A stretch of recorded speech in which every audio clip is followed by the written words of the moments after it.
Okay. I was like, Uh, what? let me ask you. So I have a lot. I have a lot. Uh, Oh, no, that's okay. Let's just settle in here. yeah. Hmm. Um, yeah, I mean, I feel light at this exact moment. Yeah, I feel light. Like I think a lot was like weighing on me um the last couple months and just not feeling like myself.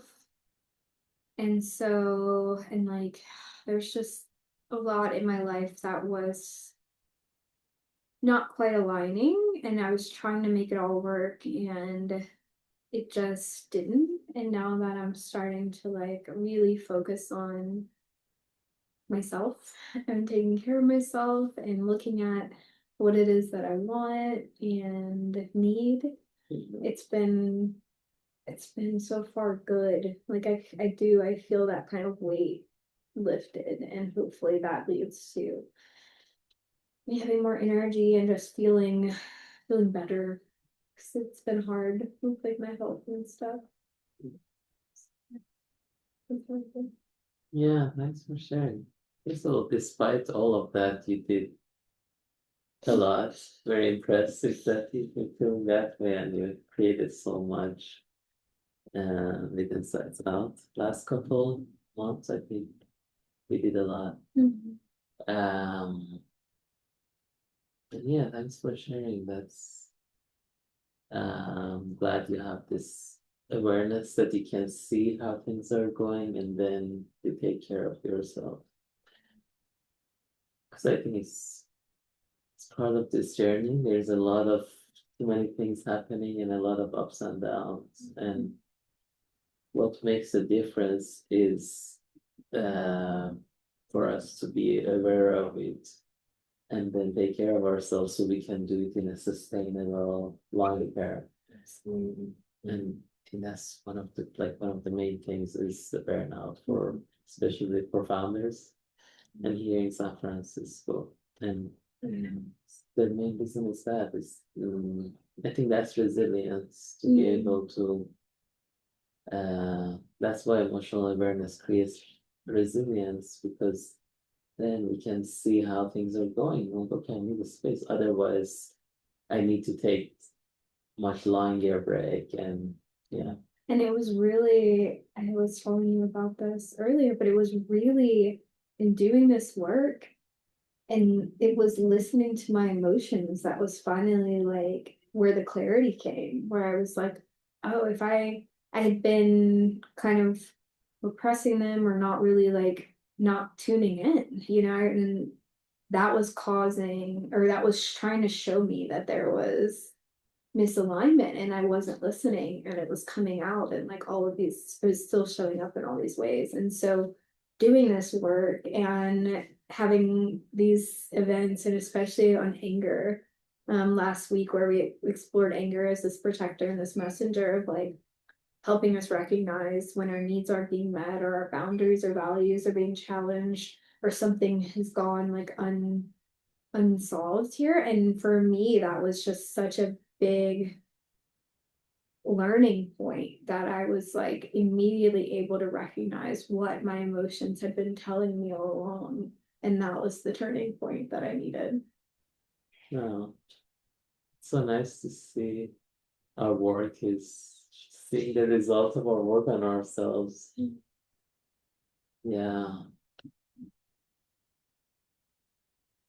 yeah, I think I don't know how I would deal with all of what I've been dealing in past couple months if we were not doing this work.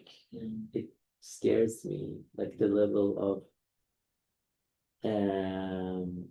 because I'm Iranian and all the things that is happening in Iran, the war and so many layers of mixed emotion.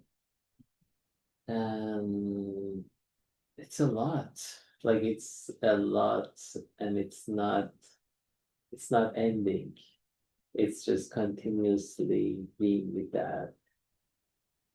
And I think a lot of Iranians are going through this. So last 2 months, I think it has been in general very hard because it feels like I'm always carrying this other thing. It's like this all the like startup things and life things that we are doing on one side, and then there is this very emotional process of things that is happening there, and it's a lot of sometimes sadness, sometimes hope, sometimes, but it's been a lot of sadness and anger, and it's just it's so unjust, and I feel like the sense that people are powerless in making an impact, and I think a lot of us also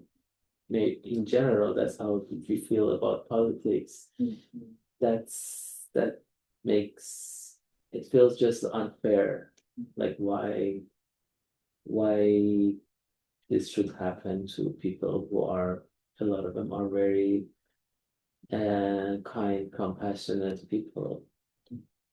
And then there is worry, what is gonna be the impact of this? How many generations need to carry this pain and this trauma, whether this country is gonna even exist after all of it. And all of those is yeah, it feels like a lot of me is subconsciously consumed by that. And I think because of the work that we are doing, I get to at least continuously process these things. So it's not, it doesn't break me apart in a way. Like there's a lot I need to process a lot, but it just, same thing, I feel much more resilient because of the work that we are doing, because I can keep going and without ignoring these emotions, because I think that would be the opposite of it if I had ignored them and pushed them away. Regardless, they have their impact. Thanks for sharing that. I know it's been a lot, and you shared with me about like how this work too, and like some of the stuff that we're doing is helping you with some of these with like being able to hold multiple emotions at the same time. And I think that's such a big part of our work too, is not just like being able to see one emotion, but seeing how they exist together, and what they're, what role they're playing in our lives, and how important it is to be able to tune in to multiple emotions, because, while our anger is there to send us this message, our sadness can exist, or, to help us like transition, move into a new phase. And we have, our joy that gives us that excitement and energy to keep moving. And so to hold all of those things, and love, I mean, love, I know love is like the anchor of them all, right? So that we can feel this, and then this process that we've been able to go through with this work of being able to share this experience with other people, and not just have it within ourselves. Like that's such another part of that process, right? Is that connection that's happening in these events, and in, what we're building. And that for me is, I think, has also really opened up that. Whereas like I can get in my head a lot, and I can get stuck there, in my head, in my body, and in what I'm feeling. And so this process of having the space, the safe space to open up and actually just like speak on what I'm feeling is such an important part for me that I haven't had necessarily. Yeah, such a good observation. Any of the connecting to emotion events that we had, I feel like, first of all, the whole room, everyone from the start to at the end versus at the end, the emotions are, people are smiling, people are connected, and there is hope. And me too. And I for a couple of days, I'm happy. Yeah. So I'm like, wow, that's what I needed, like that connection and that safe space to process my emotion and learn more about it. And yeah, that's so good that I'm so grateful for you doing this. It is really helping. And it's Um, this idea that our emotions happen to us, but they also happen in relation to other people. And that's such a powerful experience to be able to share that.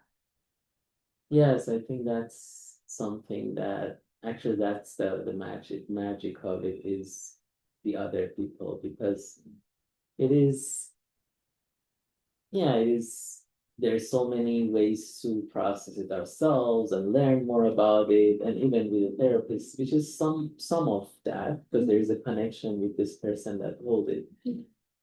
But I think within the community, that is like there is that safety and connection and that container that is properly set, then just magic happens. Like we feel, I think it's something biological about us, that sense of maybe it is related to connection and belonging. Maybe that's the other version of it, much deeper version of it. But just we feel that it's just it heals us in a way. Um so yeah, and it's nice to do those things because we get to feel that as well. Um, yeah, it's like magic. It's just so like in last event, I was oh God, you don't need to do much. It just as long as the container is set properly and it's really thought through that what we want to create. The rest of it is just the people and they create that. Yeah, and I think I mean, we're also doing a lot. We're doing a lot with what we're trying to build and create, and a big part of that is this community. But we're trying to grow and sustain that, and we're trying to now move into supporting businesses and teams. And you and I had a really like important sort of discovery of going through this process and it took us both being able to recognize that emotions were coming up as we were like just moving forward with so much momentum but not a lot of time to sit with ourselves and to listen. And I think when we both kind of got to a point where things were not feeling like something was feeling off, and we sat with that and we had a chance to talk about that together, we realized that there was anxiety there and that there was like potentially some misalignment, and we had all it took was having that conversation to like ground us back into our vision and our mission and why we're doing this.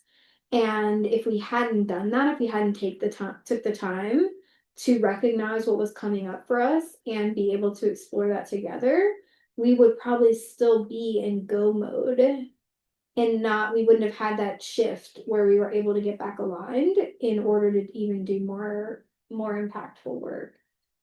And so I think it says, as we're building for what this our tool could look like for leaders, and in this discovery process, we really are we're both we're both experiencing it by exploring this with other people and leaders and executive coaches and people that were really aligned with what we're trying to build. and trying to identify those pain points. And we're also seeing how this work is impacting our team in a really good way, and how it's and how like what we're solving for is that it's those like those moments where emotions aren't like you aren't able to listen to emotions, and that comes up in teams just as much as it comes up in individuals, if not more.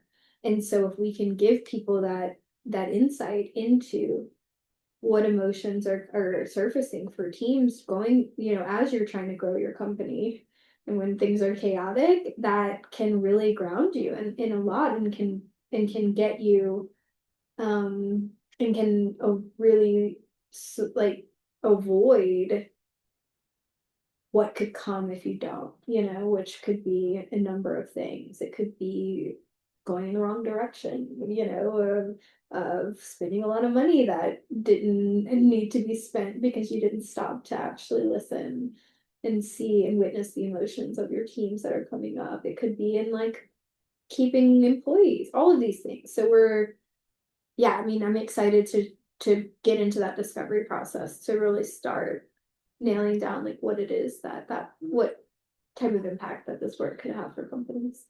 Yeah.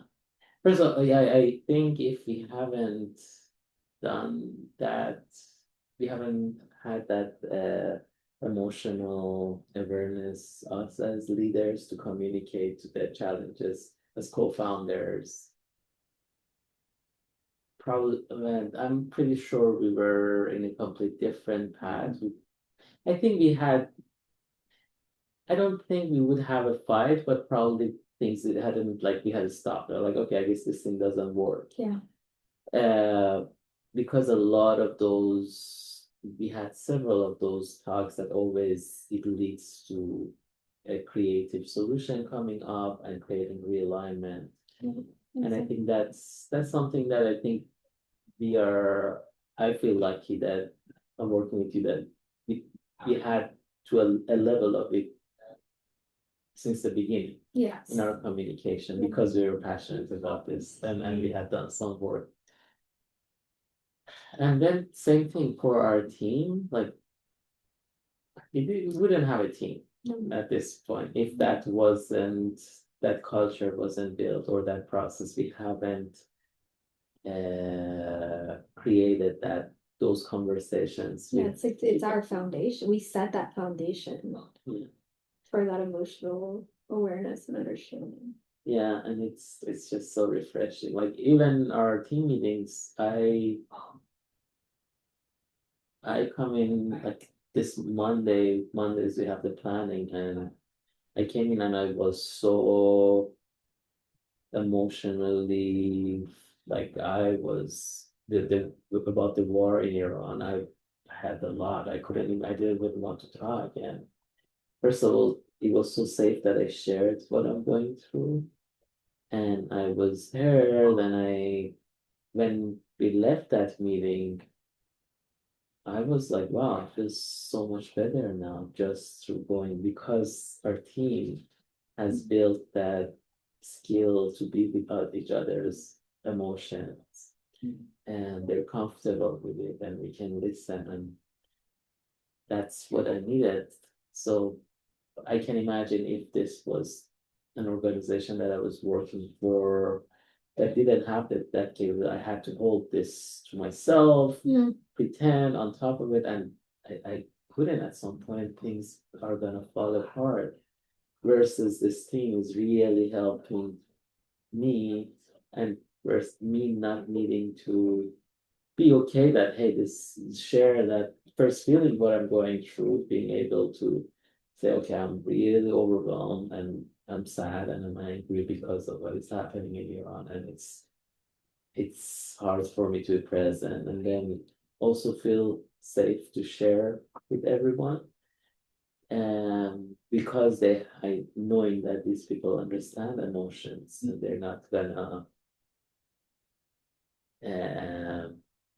judge me for it, or hold and honor and protect your emotions. yeah, and they're comfortable with being with someone who's has some emotions. Mm. And it was so good. Like, wow, how did this happen? Having this team that I can just share. Right? So it was very refreshing for me. And oh, that was great.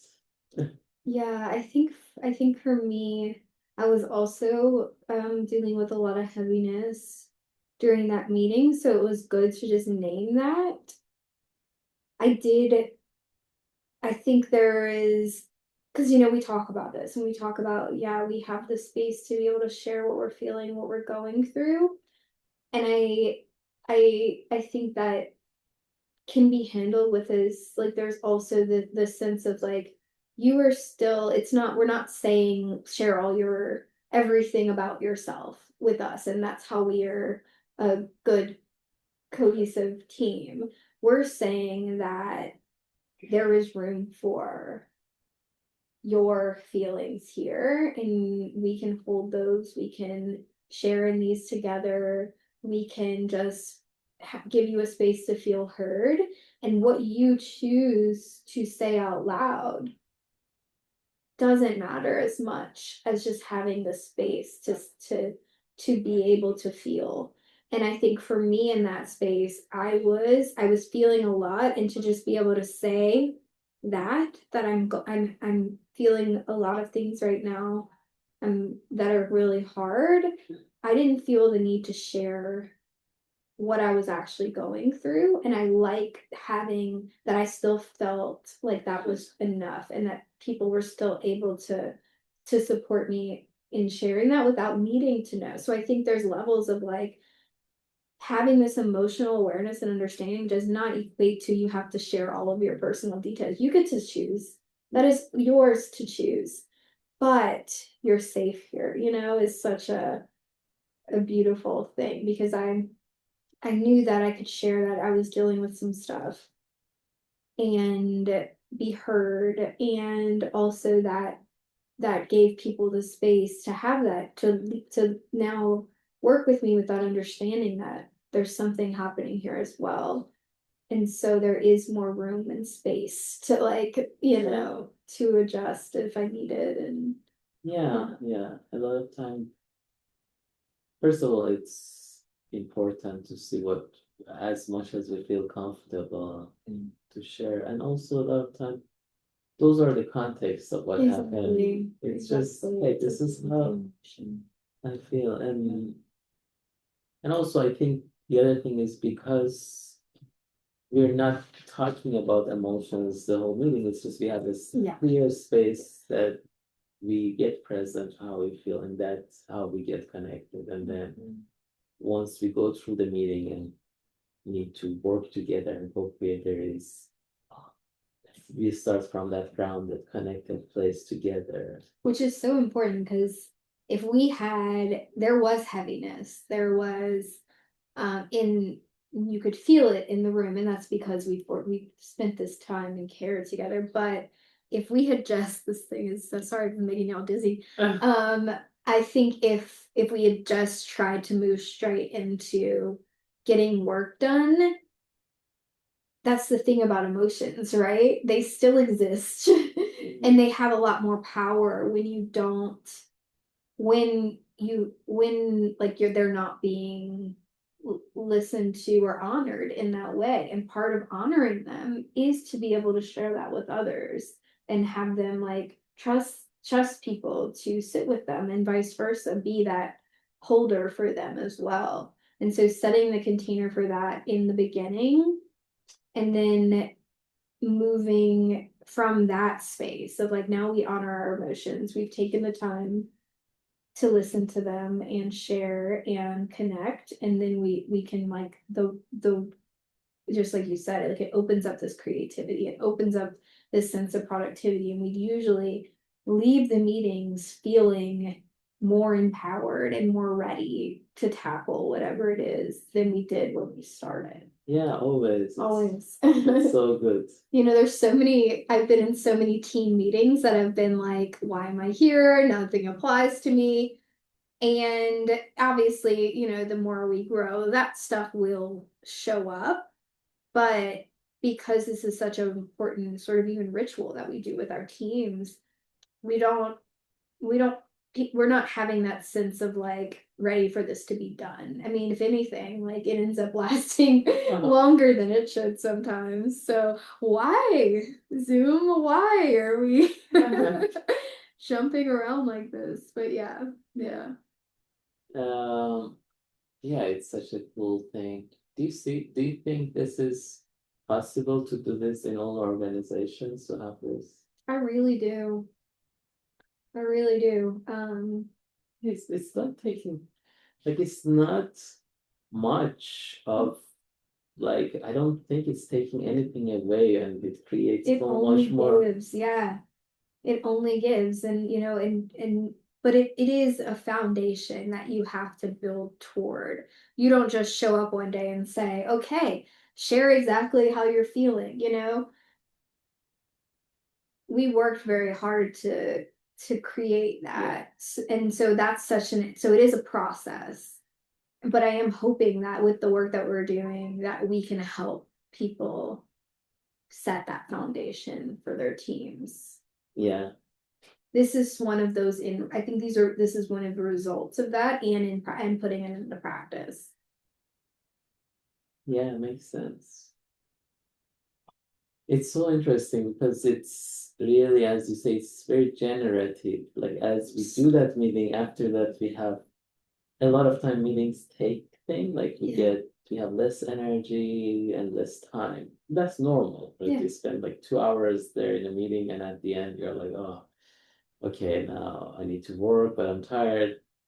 But for us, like, especially the Monday that we have this ritual and connect, at the end, always I have more energy and I can do more. I'm like, okay, Yeah. let's do more. And the time and money, I think it's such a lot of time. These days, I look at it as more energy. The more Yeah. energy we have, it doesn't really matter the time, because you Right. once something is generative, some activity, this thing is so annoying. Okay, come on. Maybe we should look at. Yeah, so once something is generative, I feel like it creates, uh, yeah, more time in a way. Yeah, and you know, it's I have no idea how long we've been talking now, but you're so right. And so that's we're actually going to be participating in the Solar Punkification 2026.